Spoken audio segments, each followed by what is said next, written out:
মুহূর্তে সব করতে বড় খবর। আপনারা জানেন যে মানুষের কাছে বাস্তবটা আমি তুলে ধরি। এতদিন বাংলার মানুষ চিন্তা ভাবনা করছিল যে আইএসএফ বিধানসভায় কি একাই লড়বে না কাউকে জোট নিয়ে লড়বে। সেই নিয়ে কিন্তু নওশাদ সিদ্দিকী আজকে সভাতে উনি আজকে ডাইরেক্ট বলেছে, সামনে বিধানসভা ভোটে যত যারা আর সব পার্টি আছে সব পার্টিকে নিয়ে আমরা একতা হয়ে বিধানসভা ভোটে তাদেরকে আমরা হারাবো।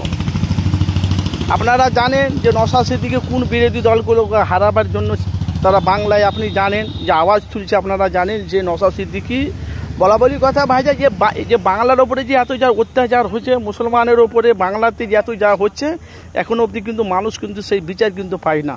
সেই নিয়ে কিন্তু বিধানসভাতে নওশাদ সিদ্দিকী এতদিনের পর নওশাদ সিদ্দিকী বলেছে, সামনে বিধানসভাতে এবার আমরা প্রত্যেকটা পার্টিকে যারা যারা বিরোধী যারা যারা দল আছে ছোটোখাটো যা দল আছে সবাইকে নিয়ে এবার আমরা একতা হয়ে জোট হয়ে বিধানসভায় তাদেরকে উচিত শিক্ষা দেব।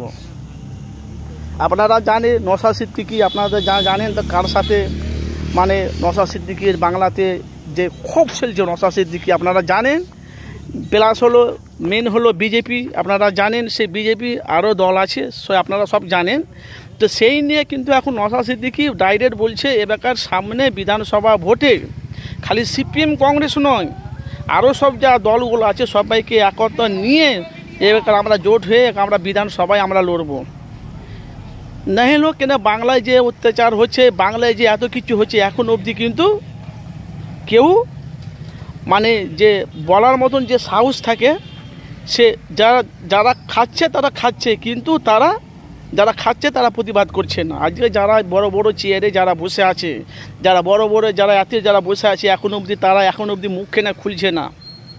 প্লাস হলো বাংলায় ওয়াকফ বিল পাস করেছে, যারা গদিতে বসে আছে এখন অবধি তারা মুখ খুলছে না। বাংলাতে জায়গায় আমাদের পশ্চিম বাংলাতে জায়গায় জায়গায় আপনারা জানেন পার্টির অফিস আছে, আপনারা সবই জানেন, সেখান থেকে কোনো মানুষেরা মানে সিদ্ধান্ত নিচ্ছে না। মেন সময় আরও তোমাদের যে কথা বলছি যে ব্রিগেড নিয়ে যে সমালোচনা আছে বাংলায় চলছে, সে ব্রিগেড নিয়ে যে সমালোচনাটা চলছিল সে একবার আপনারা জানেন একটা ব্রিগেডকে কিন্তু পারমিশন দেয়নি, সেটাকে বাতিল করা হয়েছে। কেউ বলছে ব্রিগেডটাকে বিক্রি করা হয়েছে। সেই নিয়ে কিন্তু নওশাদ সিদ্দিকী এখন কিন্তু তার ক্ষিপ্ত যে সামনে বিধানসভাতে আমি জোট হয়ে আমি লড়বো কাদের বিরুদ্ধে লড়বো, যে আমরা কিন্তু আমি পরাজিত করবই সামনে বিধানসভা ভোটে। সেই নিয়ে নওশাদ সিদ্দিকী কিন্তু ইঙ্গিত রেখে দিয়েছে। এতদিন আপনারা বলছিলেন নওশাদ সিদ্দিকী কারোর সাথে জোট করবে না। আপনারা জানেন তো বাংলার অনেক মানুষ বলছিলেন নওশাদ সিদ্দিকী জোট করবে না। আপনারা জানেন যে লোকসভা নির্বাচনে নওশাদ সিদ্দিকী 17টা প্রার্থী দিয়েছিলেন, তারপরে নওশাদ সিদ্দিকী তার আগে জোট ভেঙে দিয়েছিল। আবার এবারকার কিন্তু বিধানসভাতে উনি নওশাদ সিদ্দিকী এটাকে ইঙ্গিত নিয়েছে, উনি টার্গেট নিয়েছে সামনে বিধানসভাতে জোট হয়ে আমরা তাদেরকে পরাজিত করব।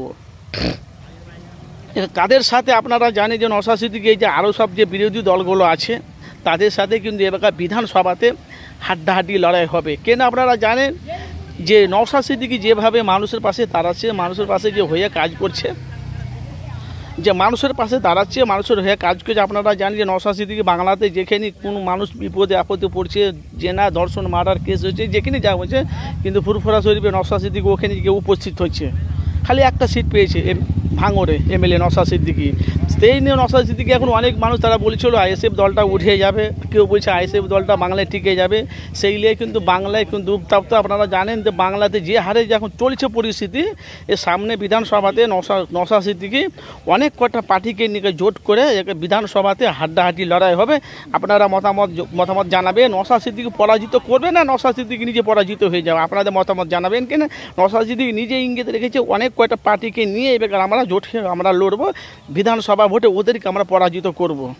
আপনাদের মতামত জানাবেন। আপনারা যে নওশাদ সিদ্দিকী যে ইঙ্গিতটা রেখেছে আপনাদের মতামত কি অবশ্যই যে যেখানে আছেন আপনাদের মতামত জানাবেন।